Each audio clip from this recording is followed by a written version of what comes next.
அல்லாஹ்வுடைய அந்த நல்லடியார்கள் பூமியில நடந்தா மிருதுவா நடப்பாங்க, கௌரவமா நடப்பாங்க.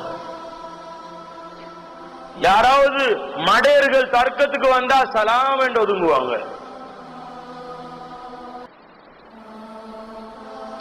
அல்லாஹ்வுக்காக வேண்டி இரவுகள்ல சுஜூதிலையும் ருக்கூலையும் இபாதத் செஞ்சு கொண்டிருப்பாங்க. والذين إذا أنفقوا لم يسرفوا ولم يقتروا وكان بين ذلك قواما. செலவழிச்சாங்கண்டா இஸ்ராஃப் செய்யவும் மாட்டாங்க, வீண் விரயம், கஞ்சத்தனம் படவும் மாட்டாங்க, ரெண்டுக்கும் இடையில போவாங்க. இதெல்லாம் அல்லாஹ்வுடைய நல்லடியார்களோட தன்மை. وَإِذَا مَرُّوا بِاللَّغْوِ مَرُّوا كِرَامًا. ஏதாவது அல்லாஹ்வை மறக்கடிக்க செய்யும்படியான காரியங்களின் பக்கமாக போனா கண்ணியமா அந்த இடத்தை விட்டு ஒதுங்கி